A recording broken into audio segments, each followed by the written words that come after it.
News, सच जरूरी है। नमस्कार दर्शकों, मैं मयूरी और आप देख रहे हैं MNS न्यूज टीवी। ब्रेक के बाद स्वागत है आपका देश प्रदेश की खबरों में। एक नजर डालते हैं आज की हेडलाइंस पर। महाराष्ट्र में फडणवीस मंत्रिमंडल का विस्तार, छगन भुजबल ने बने मंत्री। दिल्ली में विधायक निधि में बड़ी कटौती, 15 करोड़ से घटाकर 5 करोड़ की गई रेखा। PM आवास योजना, 75,000 सैलरी वालों को की सरकार से सब्सिडी। लालू किसे थमाने जा रहे हैं बिहार RJD की कमान। खुद भगाने के नाम पर 5 लाख ठगे, फरार मेहजबी रईस खान उर्फ हजरत मरियम की तलाश। पुणे में एयरफोर्स का अफसर बन रहा था अलीगढ़ का युवक, मिलिट्री इंटेलिजेंस ने पकड़ा। बीते साल में 12,000 करोड़ से भी ज्यादा के कटे चालान। अब खबरें विस्तार से। महाराष्ट्र में फडणवीस मंत्रिमंडल का विस्तार, छगन भुजबल बने मंत्री। राष्ट्रवादी कांग्रेस पार्टी के नेता छगन भुजबल की महाराष्ट्र के मंत्री के तौर पर वापसी हुई है। मंगलवार सुबह 10 बजे उन्होंने राज्य के मंत्री के तौर पर शपथ ग्रहण। राज्यपाल CP राधाकृष्णन ने उन्हें शपथ दिलाई। इस मौके पर मुख्यमंत्री देवेंद्र फडणवीस और डिप्टी CM अजित पवार के साथ एकनाथ शिंदे मौजूद रहे। पिछले साल जब विधानसभा चुनाव में भी बीजेपी के अगुवाई वाले महायुति को प्रचंड जीत मिली थी, तब छगन भुजबल को मंत्री नहीं बनाया गया था। भुजबल को यह संक्षिप्त समारोह में मंत्री पद की शपथ दिलाई गई। इसके बाद बीड सरपंच संतोष देशमुख की हत्या में NCP के कोटे से मंत्री बने धनंजय मुंडे का इस्तीफा हुआ था। इसके बाद से NCP के कोटे से एक सीट खाली थी। ऐसे में भुजबल की फडणवीस मंत्रिमंडल में एंट्री हुई है। वह शिंदे सरकार में मंत्री थे। इससे पहले वह उद्धव ठाकरे की अगुवाई वाली MVA सरकार में भी मंत्री थे। छगन भुजबल महाराष्ट्र के बड़े OBC नेता है। उनकी मंत्रिमंडल में वापसी सियासी हलकों में कई अलग अलग एंगल से देखा जा रहा है। राजभवन में शपथ ग्रहण के बाद मुख्यमंत्री देवेंद्र फडणवीस ने मंत्रिमंडल की बैठक रखी है। भुजबल को मुंडे वाले विभाग मिलने की उम्मीद की जा रही है।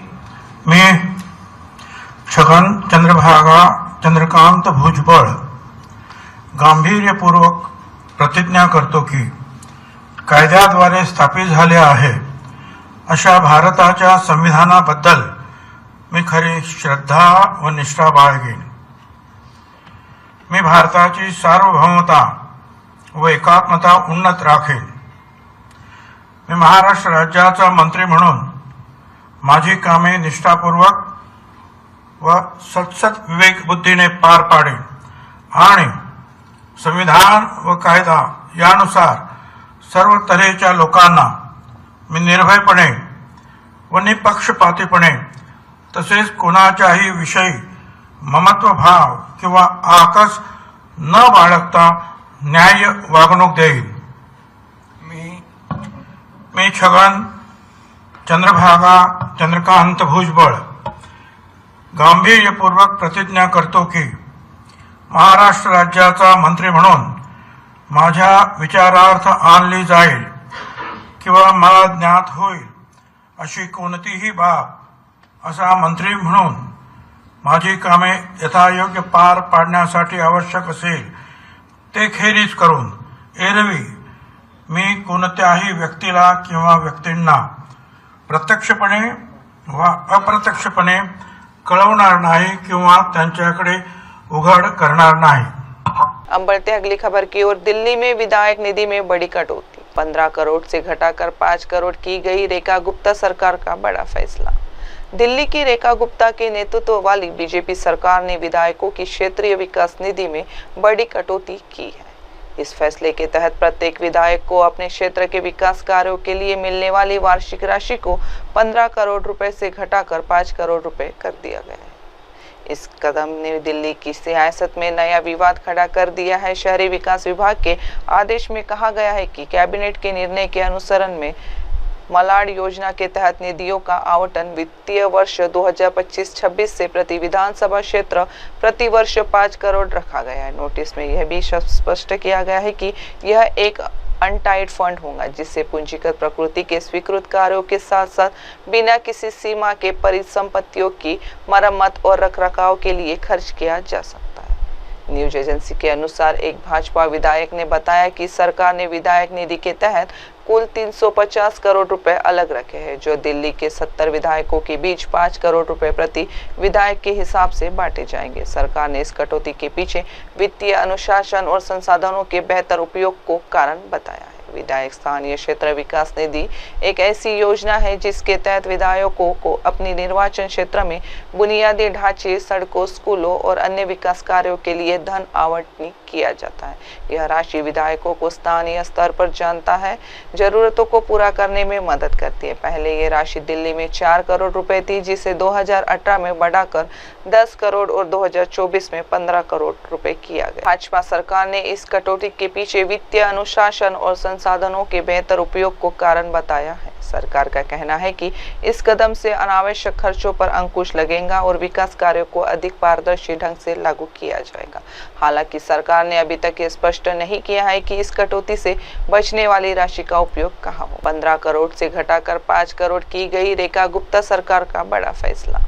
दिल्ली की रेखा गुप्ता के नेतृत्व वाली बीजेपी सरकार ने विधायकों की क्षेत्रीय विकास निधि में बड़ी कटौती की है। इस फैसले के तहत प्रत्येक विधायक को अपने क्षेत्र के विकास कार्यों के लिए मिलने वाली वार्षिक राशि को 15 करोड़ रुपए से घटाकर 5 करोड़ रुपए कर दिया गया है।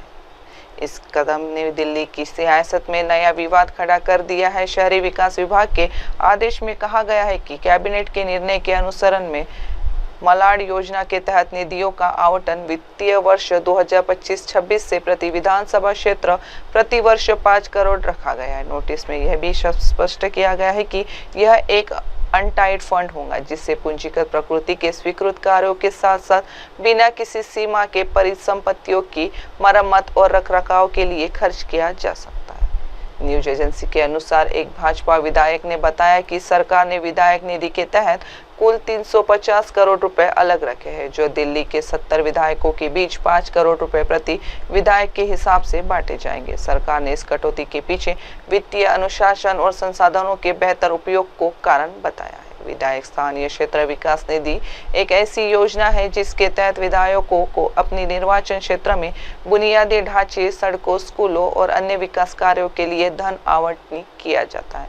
यह राशि विधायकों को स्थानीय स्तर पर जनता है जरूरतों को पूरा करने में मदद करती है। पहले ये राशि दिल्ली में 4 करोड़ रुपए थी, जिसे 2018 में बढ़ाकर 10 करोड़ और 2024 में 15 करोड़ रुपए किया गया। भाजपा सरकार ने इस कटौती के पीछे वित्तीय अनुशासन और संसाधनों के बेहतर उपयोग को कारण बताया है। सरकार का कहना है कि इस कदम से अनावश्यक खर्चों पर अंकुश लगेगा और विकास कार्यों को अधिक पारदर्शी ढंग से लागू किया जाएगा। हालांकि सरकार ने अभी तक ये स्पष्ट नहीं किया है कि इस कटौती से बचने वाली राशि का उपयोग कहाँ हो। 15 करोड़ से घटाकर 5 करोड़ की गई रेखा गुप्ता सरकार का बड़ा फैसला। दिल्ली की रेखा गुप्ता के नेतृत्व वाली बीजेपी सरकार ने विधायकों की क्षेत्रीय विकास निधि में बड़ी कटौती की है। इस फैसले के तहत प्रत्येक विधायक को अपने क्षेत्र के विकास कार्यों के लिए मिलने वाली वार्षिक राशि को 15 करोड़ रुपए से घटाकर 5 करोड़ रुपए कर दिया गया है। इस कदम ने दिल्ली की सियासत में नया विवाद खड़ा कर दिया है। शहरी विकास विभाग के आदेश में कहा गया है कि कैबिनेट के निर्णय के अनुसरण में मलाड योजना के तहत निधियों का आवंटन वित्तीय वर्ष 2025-26 से प्रति विधानसभा क्षेत्र प्रति वर्ष 5 करोड़ रखा गया है। नोटिस में यह भी स्पष्ट किया गया है कि यह एक अनटाइड फंड होगा, जिससे पूंजीगत प्रकृति के स्वीकृत कार्यों के साथ साथ बिना किसी सीमा के परिसंपत्तियों की मरम्मत और रखरखाव के लिए खर्च किया जा सकता है। न्यूज एजेंसी के अनुसार एक भाजपा विधायक ने बताया कि सरकार ने विधायक निधि के तहत कुल 350 करोड़ रुपए अलग रखे हैं, जो दिल्ली के 70 विधायकों के बीच 5 करोड़ रुपए प्रति विधायक के हिसाब से बांटे जाएंगे। सरकार ने इस कटौती के पीछे वित्तीय अनुशासन और संसाधनों के बेहतर उपयोग को कारण बताया है। विधायक स्थानीय क्षेत्र विकास निधि एक ऐसी योजना है जिसके तहत विधायकों को अपनी निर्वाचन क्षेत्र में बुनियादी ढांचे, सड़कों, स्कूलों और अन्य विकास कार्यों के लिए धन आवंटित किया जाता है।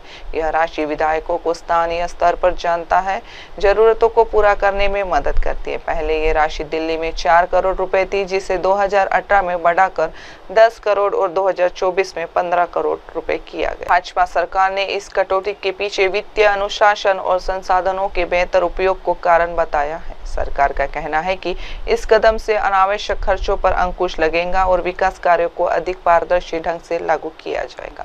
हालांकि सरकार ने अभी तक ये स्पष्ट नहीं किया है कि इस कटौती से बचने वाली राशि का उपयोग कहाँ हो। अब बढ़ते हैं अगली खबर की ओर। पीएम आवास योजना, 75,000 सैलरी वालों को भी सरकार से सब्सिडी। शहरों में भी बन रहे 1 करोड़ नए घर। शहरों में रहने वालों के लिए अच्छी खबर है। प्रधानमंत्री आवास योजना ग्रामीण के बाद अब केंद्र सरकार ने पीएम आवास योजना शहरी की डेडलाइन भी बढ़ा दी है।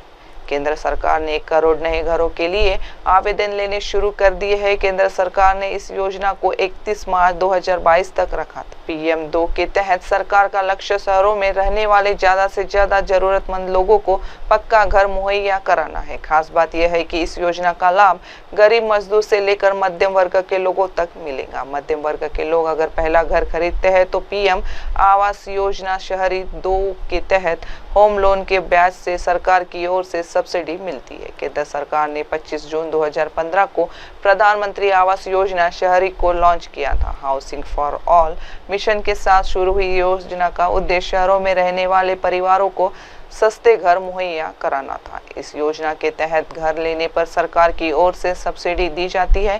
पीएम आवास योजना शहरी के लिए कम से कम 30 वर्ग मीटर का घर होना चाहिए। केंद्र सरकार न सिर्फ घर बनाने में मदद करती है बल्कि होम लोन पर 2.67 लाख रुपए तक की सब्सिडी भी देती है।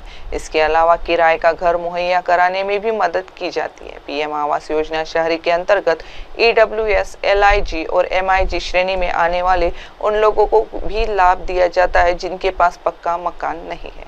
सरकार 4 तरीकों से इनकी मदद करती है। खुद का घर तैयार करने में आर्थिक मदद करना, हाउसिंग प्रोजेक्ट के लिए पब्लिक या प्राइवेट सेक्टर के साथ पार्टनरशिप करना, होम लोन पर लगने वाले ब्याज में सब्सिडी देना, किराए का घर मुहैया कराना।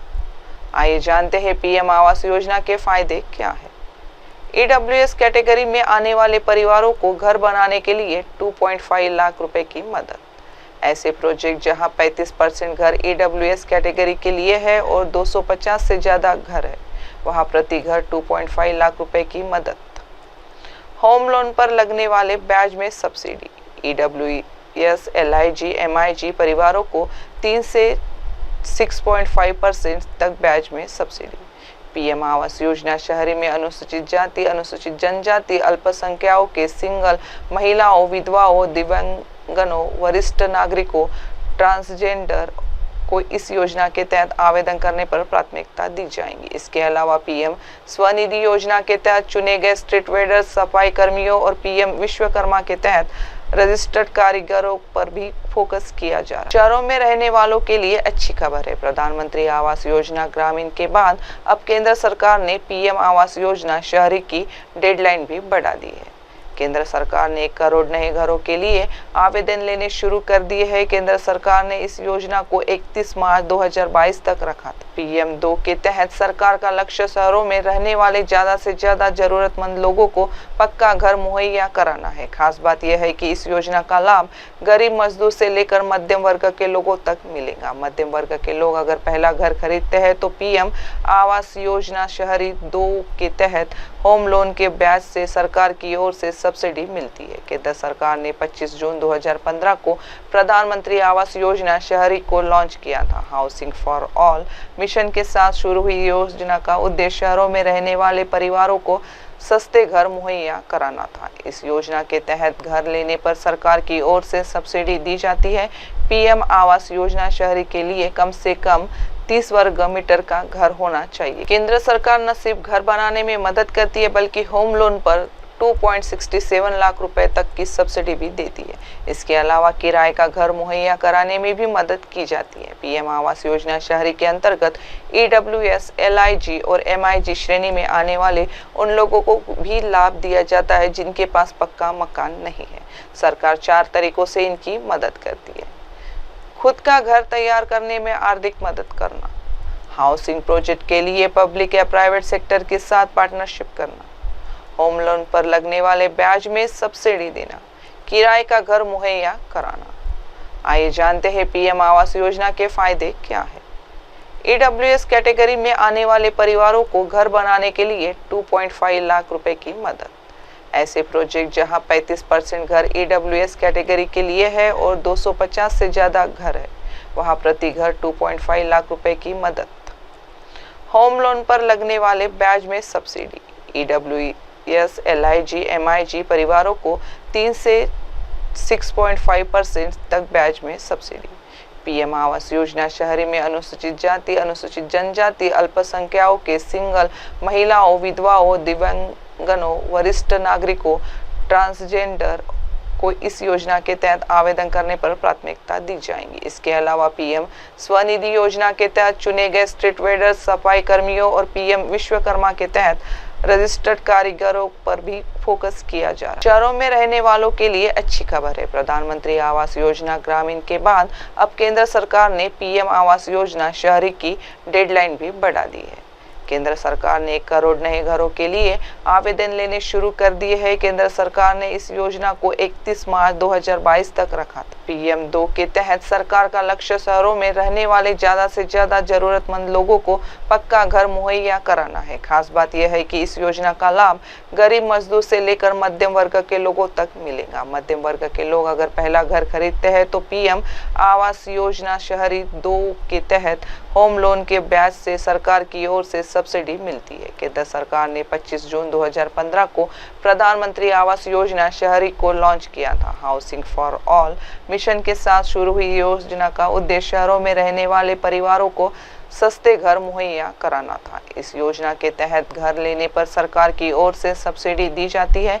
PM आवास योजना शहरी के लिए कम से कम 30 वर्ग मीटर का घर होना चाहिए। केंद्र सरकार न सिर्फ घर बनाने में मदद करती है बल्कि होम लोन पर 2.67 लाख रुपए तक की सब्सिडी भी देती है। इसके अलावा किराए का घर मुहैया कराने में भी मदद की जाती है। PM आवास योजना शहरी के अंतर्गत EWS, LIG और MIG श्रेणी में आने वाले उन लोगों को भी लाभ दिया जाता है जिनके पास पक्का मकान नहीं है। सरकार 4 तरीकों से इनकी मदद करती है। खुद का घर तैयार करने में आर्थिक मदद करना, हाउसिंग प्रोजेक्ट के लिए पब्लिक या प्राइवेट सेक्टर के साथ पार्टनरशिप करना, होम लोन पर लगने वाले ब्याज में सब्सिडी देना, किराए का घर मुहैया कराना। आइए जानते हैं PM आवास योजना के फायदे क्या है। EWS कैटेगरी में आने वाले परिवारों को घर बनाने के लिए 2.5 लाख रुपए की मदद। ऐसे प्रोजेक्ट जहां 35% घर EWS कैटेगरी के लिए है और 250 से ज़्यादा घर है, वहां प्रति घर 2.5 लाख रुपए की मदद। होम लोन पर लगने वाले ब्याज में सब्सिडी। EWS, LIG, MIG परिवारों को 3 से 6.5% तक ब्याज में सब्सिडी। PM आवास योजना शहरी में अनुसूचित जाति, अनुसूचित जनजाति, अल्पसंख्यकों के सिंगल महिलाओं, विधवाओं, दिव्यांगनों, वरिष्ठ नागरिकों, ट्रांसजेंडर को इस योजना के तहत आवेदन करने पर प्राथमिकता दी जाएगी। इसके अलावा PM स्वनिधि योजना के तहत चुने गए स्ट्रीट वेंडर, सफाई कर्मियों और PM विश्वकर्मा के तहत रजिस्टर्ड कारीगरों पर भी फोकस किया जा रहा है। अब बढ़ते हैं अगली खबर की ओर। लालू किसे थमाने जा रहे हैं बिहार RJD की कमान। इतने नाम चर्चा में, लेकिन सबसे मजबूत किला सिर्फ एक। बिहार विधानसभा चुनाव 2025 के पहले राजन कौन बनेगा प्रदेश अध्यक्ष के राजनीतिक खेल को अंजाम दे देंगे। पार्टी के अंदरूनी सूत्रों की माने तो सामाजिक न्याय की पटरी पर दौड़ने वाला राष्ट्रीय जनता दल के रणनीतिकार जातीय समीकरण फिट करने में लगे हैं। अब अंतराजन के रणनीतिकारों के बीच हो रही चर्चा के दौरान किसका नाम प्रदेश अध्यक्ष के लिए आगे किया जाएगा, वह तो राजद सुप्रीमो लालू प्रसाद यादव या फिर नेता प्रतिपक्ष तेजस्वी यादव ही जानते हैं। पर राजनीतिक गलियारों में जिन नामों की चर्चा है उनके पीछे की वजह क्या है और जातीय समीकरण में ये कैसे फिट होते। राजद प्रदेश अध्यक्ष को लेकर माय समीकरण पर बात होगी तो यादव अध्यक्ष नहीं बनेगा। राष्ट्रीय अध्यक्ष राजन सुप्रीमो लालू प्रसाद यादव के रहते ये संभव नहीं है। मुसलमान नेताओं में से जरूर कुछ नामों की चर्चा है। इन नामों में सबसे पहले पूर्व वित्त मंत्री अब्दुल बारी सिद्दीकी है। दूसरा नाम कोषाध्यक्ष मो कामरान का चल रहा है। बिहार विधानसभा चुनाव 2025 के मद्देनजर और खास कर SIIM और प्रशांत किशोर की रणनीति को देखते राजद माय समीकरण दुरुस्त करना चाहती है। ऐसे में मुस्लिम से प्रदेश अध्यक्ष बन सकता है। पिछड़ी जाति से पूर्व मंत्री और नेता प्रतिपक्ष तेजस्वी यादव के करीबी आलोक मेहता के प्रदेश अध्यक्ष बनने की चर्चा काफी तेज है। अपने मृदुल स्वभाव के कारण पार्टी के भीतर उनकी स्वीकार्यता भी है। कुशवाहा वोट यानी राष्ट्रीय लोक मोर्चा के अध्यक्ष उपेंद्र कुशवाहा और उप मुख्यमंत्री सम्राट चौधरी की काट की बात की जाएंगी, जो राजद के लिए आलोक मेहता मुफीद रहेंगे। राजद ऐसे भी कुशवाहा जाति के मत को साधने में लगी हुई है। लोकसभा चुनाव में मिली सफलता के बाद ये संभव भी दिखता है। दलित को प्रदेश अध्यक्ष बनाने में राजद सुप्रीमो लालू प्रसाद यादव बड़ी रहम दिल रहे हैं। रमई राम, कमल पासवान, उदय नारायण चौधरी और पीताम्बर पासवान को अध्यक्ष बनाया। राजद में दलित नाम को लेकर जो चर्चा है उसने सबसे आगे नाम पूर्व कृषि मंत्री कुमार सर्वजित का चल रहा था, लेकिन अब कांग्रेस ने प्रदेश अध्यक्ष राजेश राम को घोषित कर दिया तो कुमार सर्वजित का नाम कट गया। मंगनी लाल मंडल आरजेडी से ही जदयू में गए थे। उनकी गिनती अति पिछड़ों के बड़े नेता के रूप में होती है। राजद इनके सहारे अति पिछड़ा समाज में अपनी पैठ बना सकता है। अनुमान राजद के भीतर वही होता है जो राजद सुप्रीमो लालू प्रसाद यादव और अब तेजस्वी यादव की सहमति से होता है। अब इन दोनों का विश्वास और चुनावी समीकरण किस पर बैठता है वही राजद का प्रदेश अध्यक्ष होगा। ऐसे में राजद सुप्रीमो का भरोसा जगनानंद सिंह पर बना रहा तो चुनाव तक कोई बदलाव नहीं होगा। बिहार विधानसभा चुनाव 2025 के पहले राजद कौन बनेगा प्रदेश अध्यक्ष के राजनीतिक खेल को अंजाम दे देंगे। पार्टी के अंदरूनी सूत्रों की माने तो सामाजिक न्याय की पटरी पर दौड़ने वाला राष्ट्रीय जनता दल के रणनीतिकार जातीय समीकरण फिट करने में लगे हैं। अब अंतर्राजद के रणनीतिकारों के बीच हो रही चर्चा के दौरान किसका नाम प्रदेश अध्यक्ष के लिए आगे किया जाएगा वह तो राजद सुप्रीमो लालू प्रसाद यादव या फिर नेता प्रतिपक्ष तेजस्वी यादव ही जानते हैं। पर राजनीतिक गलियारों में जिन नामों की चर्चा है उनके पीछे की वजह क्या है और जातीय समीकरण में ये कैसे फिट होते। राजद प्रदेश अध्यक्ष को लेकर माय समीकरण पर बात होगी तो यादव अध्यक्ष नहीं बनेगा।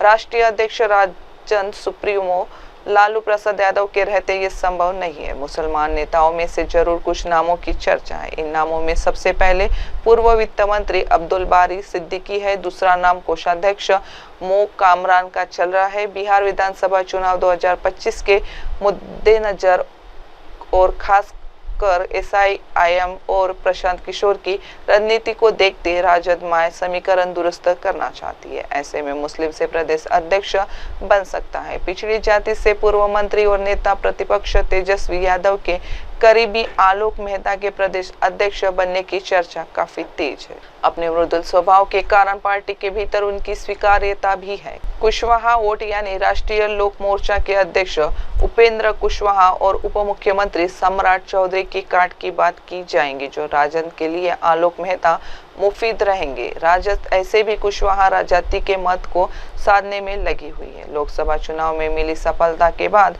ये संभव भी दिखता है। दलित को प्रदेश अध्यक्ष बनाने में राजद सुप्रीमो लालू प्रसाद यादव बड़ी रहम दिल रहे हैं। रमई राम, कमल पासवान, उदय नारायण चौधरी और पीताम्बर पासवान को अध्यक्ष बनाया। राजद में दलित नाम को लेकर जो चर्चा है उसने सबसे आगे नाम पूर्व कृषि मंत्री कुमार सर्वजित का चल रहा था, लेकिन अब कांग्रेस ने प्रदेश अध्यक्ष राजेश राम को घोषित कर दिया तो कुमार सर्वजित का नाम कट गया। मंगनी लाल मंडल आरजेडी से ही जदयू में गए थे। उनकी गिनती अति पिछड़ों के बड़े नेता के रूप में होती है। राजद इनके सहारे अति पिछड़ा समाज में अपनी पैठ बना सकता है। अनुमान राजद के भीतर वही होता है जो राजद सुप्रीमो लालू प्रसाद यादव और अब तेजस्वी यादव की सहमति से होता है। अब इन दोनों का विश्वास और चुनावी समीकरण किस पर बैठता है वही राजद का प्रदेश अध्यक्ष होगा। ऐसे में राजद सुप्रीमो का भरोसा जगनानंद सिंह पर बना रहा तो चुनाव तक कोई बदलाव नहीं होगा। बिहार विधानसभा चुनाव 2025 के पहले राजद कौन बनेगा प्रदेश अध्यक्ष के राजनीतिक खेल को अंजाम दे देंगे। पार्टी के अंदरूनी सूत्रों की माने तो सामाजिक न्याय की पटरी पर दौड़ने वाला राष्ट्रीय जनता दल के रणनीतिकार जातीय समीकरण फिट करने में लगे हैं। अब अंतर्राजद के रणनीतिकारों के बीच हो रही चर्चा के दौरान किसका नाम प्रदेश अध्यक्ष के लिए आगे किया जाएगा वह तो राजद सुप्रीमो लालू प्रसाद यादव या फिर नेता प्रतिपक्ष तेजस्वी यादव ही जानते हैं। पर राजनीतिक गलियारों में जिन नामों की चर्चा है उनके पीछे की वजह क्या है और जातीय समीकरण में ये कैसे फिट होते। राजद प्रदेश अध्यक्ष को लेकर माय समीकरण पर बात होगी तो यादव अध्यक्ष नहीं बनेगा। राष्ट्रीय अध्यक्ष राजन सुप्रीमो लालू प्रसाद यादव के रहते ये संभव नहीं है। मुसलमान नेताओं में से जरूर कुछ नामों की चर्चा है। इन नामों में सबसे पहले पूर्व वित्त मंत्री अब्दुल बारी सिद्दीकी है। दूसरा नाम कोषाध्यक्ष मो कामरान का चल रहा है। बिहार विधानसभा चुनाव 2025 के मद्देनजर और खास कर SIIM और प्रशांत किशोर की रणनीति को देखते राजद माय समीकरण दुरुस्त करना चाहती है। ऐसे में मुस्लिम से प्रदेश अध्यक्ष बन सकता है। पिछड़ी जाति से पूर्व मंत्री और नेता प्रतिपक्ष तेजस्वी यादव के करीबी आलोक मेहता के प्रदेश अध्यक्ष बनने की चर्चा काफी तेज है। अपने मृदुल स्वभाव के कारण पार्टी के भीतर उनकी स्वीकार्यता भी है। कुशवाहा वोट यानी राष्ट्रीय लोक मोर्चा के अध्यक्ष उपेंद्र कुशवाहा और उप मुख्यमंत्री सम्राट चौधरी की काट की बात की जाएंगी, जो राजद के लिए आलोक मेहता मुफीद रहेंगे। राजद ऐसे भी कुशवाहा जाति के मत को साधने में लगी हुई है। लोकसभा चुनाव में मिली सफलता के बाद यह संभव भी दिखता है। दलित को प्रदेश अध्यक्ष बनाने में राजद सुप्रीमो लालू प्रसाद यादव बड़ी रहम दिल रहे हैं। रमई राम, कमल पासवान, उदय नारायण चौधरी और पीताम्बर पासवान को अध्यक्ष बनाया। राजद में दलित नाम को लेकर जो चर्चा है उसने सबसे आगे नाम पूर्व कृषि मंत्री कुमार सर्वजित का चल रहा था, लेकिन अब कांग्रेस ने प्रदेश अध्यक्ष राजेश राम को घोषित कर दिया तो कुमार सर्वजित का नाम कट गया। मंगनी लाल मंडल RJD से ही जदयू में गए थे। उनकी गिनती अति पिछड़ों के बड़े नेता के रूप में होती है। राजद इनके सहारे अति पिछड़ा समाज में अपनी पैठ बना सकता है। अनुमन राजद के भीतर वही होता है जो राजद सुप्रीमो लालू प्रसाद यादव और अब तेजस्वी यादव की सहमति से होता है। अब इन दोनों का विश्वास और चुनावी समीकरण किस पर बैठता है वही राजद का प्रदेश अध्यक्ष होगा। ऐसे में राजद सुप्रीमो का भरोसा जगनानंद सिंह पर बना रहा तो चुनाव तक कोई बदलाव नहीं होगा। अब बढ़ते हैं अगली खबर की ओर। भूत भगाने के नाम पर 5 लाख ठगे। फरार महजबी रईस खान उर्फ हजरत मरियम को तलाश रही है मुंबई पुलिस। पाक साइड टारगेट कैंप की झुग्गी में रहने वाली एक महिला के खिलाफ केस दर्ज किया गया है। वह खुद को आध्यात्मिक गुरु बताती थी। उसके खिलाफ झाड़ फूक के नाम पर शोषण करने का आरोप लगा है। पुलिस के अनुसार आरोपी पर मानव बलि और अघोरी प्रथाओं के अलावा काला जादू अधिनियम का उल्लंघन करने का आरोप है। स्वयंभू आध्यात्मिक गुरु के खिलाफ मानसिक उपचार करा रही एक महिला ने ठीक करने के बहाने 5 लाख रुपए की धोखाधड़ी करने का भी आरोप लगाया है। पाक साइड पुलिस ने बताया कि इन स्वयंभू तांत्रिक की पहचान 38 साल की महजबी रईस खान उर्फ हजरत के रूप में की गई है। पुलिस ने बताया कि महबी रईस खान फरार है। एक अधिकारी ने बताया कि विक्रोली निवासी 48 वर्षीय विवेक साल्वी ने मरियम पर अपने मानसिक रूप से बीमार भाभी शिल्पा साल्वी को धोखा देने और 3 लाख रुपए के आभूषण को सौंपने के लिए मजबूर करने का आरोप लगाते हुए शिकायत दर्ज करा है। शिल्पा और उनके पति राजीव साल्वी ने शिल्पा पर काले जादू होने और इससे दूर पाने के लिए उपायों के लिए मरियम से परामर्श लिया था। मरियम ने कथिता और पर साल्वी से कहा कि उनके क्षेत्र में एक महिला ने आत्महत्या की थी। शिल्पा पर उसका पैसा बकाया था, इसलिए मृतका की आत्मा उसे परेशान कर रही है। भूतों की कहानियों का उपयोग कर मरियम ने कथित और पर शिल्पा की बेटी की बिंदी साल्वी को उनके घर से पारिवारिक आभूषण चुराने के लिए मजबूर किया। साल्वी ने बताया कि मरियम ने दावा किया कि गहनों की जरूरत शिल्पा के शरीर से भूत को हटाने के लिए किया जाएगा। पुलिस ने धोखाधड़ी और महाराष्ट्र मानव बलि और काला जादू अधिनियम के धाराओं के तहत मामला दर्ज किया है।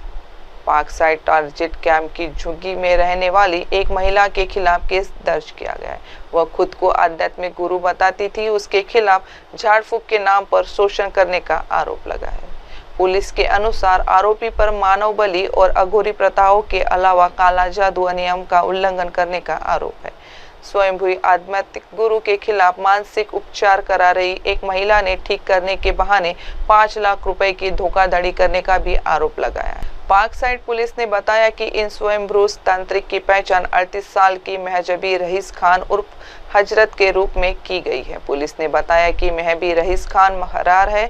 एक अधिकारी ने बताया कि विक्रोली निवासी 48 वर्षीय विवेक साल्वी ने मरियम पर अपने मानसिक रूप से बीमार भाभी शिल्पा साल्वी को धोखा देने और 3 लाख रुपए के आभूषण को सौंपने के लिए मजबूर करने का आरोप लगाते हुए शिकायत दर्ज करा है। शिल्पा और उनके पति राजीव साल्वी ने शिल्पा पर काले जादू होने और इससे दूर पाने के लिए उपायों के लिए मरियम से परामर्श लिया था। मरियम ने कथिता और पर साल्वी से कहा कि उनके क्षेत्र में एक महिला ने आत्महत्या की थी। शिल्पा पर उसका पैसा बकाया था, इसलिए मृतका की आत्मा उसे परेशान कर रही है। भूतों की कहानियों का उपयोग कर मरियम ने कथित तौर पर शिल्पा की बेटी की बिंदी साल्वी को उनके घर से पारिवारिक आभूषण चुराने के लिए मजबूर किया।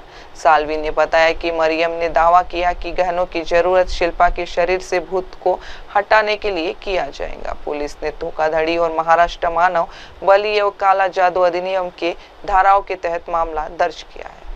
पाक साइड टारगेट कैंप की झुग्गी में रहने वाली एक महिला के खिलाफ केस दर्ज किया गया है।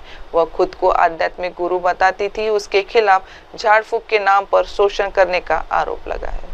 पुलिस के अनुसार आरोपी पर मानव बलि और अघोरी प्रथाओं के अलावा काला जादू अधिनियम का उल्लंघन करने का आरोप है।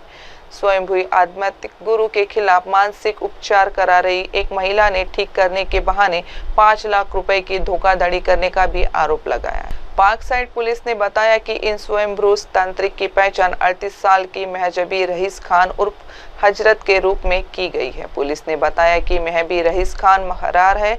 एक अधिकारी ने बताया कि विक्रोली निवासी 48 वर्षीय विवेक साल्वी ने मरियम पर अपने मानसिक रूप से बीमार भाभी शिल्पा साल्वी को धोखा देने और 3 लाख रुपए के आभूषण को सौंपने के लिए मजबूर करने का आरोप लगाते हुए शिकायत दर्ज करा है। शिल्पा और उनके पति राजीव साल्वी ने शिल्पा पर काले जादू होने और इससे दूर पाने के लिए उपायों के लिए मरियम से परामर्श लिया था। मरियम ने कथिता और पर साल्वी से कहा कि उनके क्षेत्र में एक महिला ने आत्महत्या की थी। शिल्पा पर उसका पैसा बकाया था, इसलिए मृतका की आत्मा उसे परेशान कर रही है। भूतों की कहानियों का उपयोग कर मरियम ने कथित तौर पर शिल्पा की बेटी की बिंदी साल्वी को उनके घर से पारिवारिक आभूषण चुराने के लिए मजबूर किया। साल्वी ने बताया कि मरियम ने दावा किया कि गहनों की जरूरत शिल्पा के शरीर से भूत को हटाने के लिए किया जाएगा। पुलिस ने धोखाधड़ी और महाराष्ट्र मानव बलि एवं काला जादू अधिनियम के धाराओं के तहत मामला दर्ज किया है। अब बढ़ते अगली खबर की ओर। पुणे में एयरफोर्स का अफसर बन रहा था अलीगढ़ का युवक। मिलिट्री इंटेलिजेंस ने पकड़ा। IAF की वर्दी ID batch seize.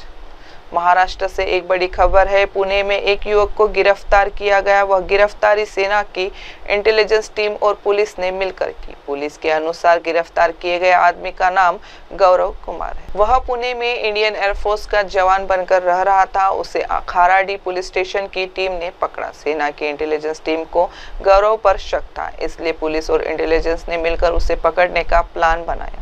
Pune police ने एक बयान जारी किया। बयान में कहा गया है कि इंटेलिजेंस से जानकारी मिली थी कि गौरव कुछ संदिग्ध काम कर रहा है। इसके बाद पुलिस ने उस पर नजर रखी। फिर खाराडी में रविवार रात करीब 8:40 बजे उसे पकड़ लिया।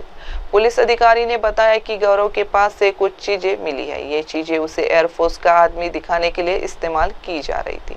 पुलिस के अनुसार तलाशी में 2 इंडियन एयरफोर्स की टी-शर्ट, एक एयरफोर्स की पैंट, एक जोड़ी जूते, 2 एयरफोर्स के बैज और एक ट्रैक सूट भी मिला है। पुलिस ने गौरव के खिलाफ BNS सेक्शन 168 के तहत मामला दर्ज किया है। पुलिस अब गौरव में पूछताछ कर रही है। पुलिस ये जानने की कोशिश कर रही है कि उसने ऐसा क्यों किया।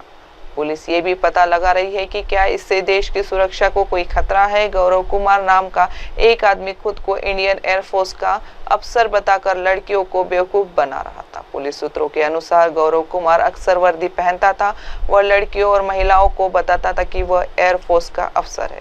वह ऐसा इसलिए करता था ताकि औरतें उससे प्रभावित हो, फिर वह उनके धोखे में रखता था। जांच से पता चलता है कि उसने कई औरतों को सेना का आदमी बनाकर फंसाया है। गौरव कुमार उत्तर प्रदेश के अलीगढ़ का रहने वाला है। उसने सिर्फ 12वीं तक पढ़ाई की है। वह खराड़ी के स्टेबर्ड होटल में रिसेप्शनिस्ट का काम करता है। पुणे पुलिस ने बताया कि मिलिट्री इंटेलिजेंस कुछ समय से गौरव कुमार पर नजर रखी थी। उन्होंने पहले उसकी पहचान की पुष्टि की, फिर उसे गिरफ्तार करने की योजना बनाई। अब बढ़ते अगली खबर की ओर। बीते साल में 12,000 करोड़ से भी ज्यादा कटे चालान, लेकिन 75% लोगों ने इसे भरना भी गवारा नहीं समझा। सड़क पर ट्रैफिक नियमों का उल्लंघन करने वालों पर सरकार काफी सख्ती बरत रही है। अब तो ट्रैफिक पुलिसकर्मी फोटो खींचकर भी खूब चालान कर रही है, लेकिन जो चालान काटे जाते हैं उनमें से महज 25% राशि ही जमा हो रही है। कुल जुर्माने का 75% राशि अभी भी बकाया है। यह जानकारी ऑटोटेक फर्म कार्स 24 की एक रिपोर्ट से मिली है। कार्स 24 ने बीते दिन एक रिपोर्ट जारी की है जिसका नाम है the great Indian challan craze. इस रिपोर्ट में बताया गया है कि पिछले साल देश भर में ट्रैफिक नियमों का उल्लंघन करने वालों के 8 करोड़ से ज्यादा चालान काटे गए। इन चालानों की राशि 12,000 करोड़ रुपए से भी ज्यादा है, लेकिन दुख की बात यह है कि इसमें से लगभग 9,000 करोड़ रुपए अभी तक भरे नहीं गए हैं, यानी कुल जुर्माने का 75% पैसा अभी भी बकाया है। इसका मतलब है कि सड़क पर चलने वाली लगभग हर दूसरी गाड़ी पर कम से कम एक बार जुर्माना लगा है, लेकिन वे चालान की राशि जमा करने में आगे नहीं है। पिछले साल जो देश भर में 8 करोड़ से ज्यादा चालान काटे गए, इन चालानों में से 55% चालान 4 पहियों वाहनों को जारी किए गए थे, बाकी 45% चालान 2 पहियों वाहनों के लिए थे। इससे पता चलता है कि ट्रैफिक नियम तोड़ने वाले हर तरह के वाहन चलाते हैं, चाहे वो किसी भी शहर में रहते हो या उनकी इनकम कितनी भी हो, हर कोई नियम तोड़ता है। इस समय देश में ट्रैफिक नियम तो बहुत सख्त है, लेकिन उन्हें लागू करने में ढिलाई बरती जाती है। शायद यही वजह है कि लोग बार बार ट्रैफिक नियम तोड़ते हैं। कार्स 24 ने अपने बयान में कहा, ये आंकड़े बताते हैं कि नियम तो बस कागजों पर ही है, लोगों को इनका डर। 12,000 करोड़ रुपए का जुर्माना सिर्फ एक आंकड़ा नहीं है, ये दिखाता है कि हमारे देश में कितनी आसानी से और कितनी बार ट्रैफिक नियम तोड़े जाते हैं। रिपोर्ट के अनुसार एनसीआर के शहर गुड़गांव में हर दिन लगभग 4,500 चालान काटे जाते हैं। इससे लोकल एडमिनिस्ट्रेशन हर रोज करीब 10 लाख रुपए तक जुर्माने से वसूल किए जाता है। वहीं नोएडा में एक महीने में सिर्फ हेलमेट न पहनने पर 3 लाख रुपए से ज्यादा के चालान काटे गए। रिपोर्ट में यह भी कहा गया है कि ज्यादातर भारतीय ड्राइवर ट्रैफिक नियमों का पालन करना तब तक जरूरी नहीं समझते जब तक कि उन्हें पुलिस वाले दिखाई न दे। ये रिपोर्ट 1000 भारतीयों से जनवरी से दिसंबर 2024 के बीच बात करके तैयार की गई है। सर्वे में शामिल लोगों में से 43.9% ने कहा कि वे पुलिस के होने या न होने से फर्क नहीं पड़ता, वे हमेशा ट्रैफिक नियमों का पालन करते हैं। वहीं 31.2% लोगों ने कहा कि वे पुलिस को देखकर अपनी ड्राइविंग का तरीका बदलते हैं। 17.6% लोगों ने कहा कि वे आसपास देखते रहते हैं और जुर्माने से बचने के लिए अपनी ड्राइविंग को बदल लेते हैं। रिपोर्ट में यह भी बताया गया है कि ओवरलोड ट्रक और बिना हेलमेट वाले बाइक सवारों की बढ़ती संख्या दिखाती है कि लोगों को नियमों की कोई परवाह नहीं है। अब वक्त हो चुका है एक छोटे से ब्रेक का। देखते रहिए MNS न्यूज टीवी। नमस्कार, मैं हूं Abhishek Bachchan. Keep watching MNS news. आप देख रहे हैं MNS न्यूज, सच जरूर।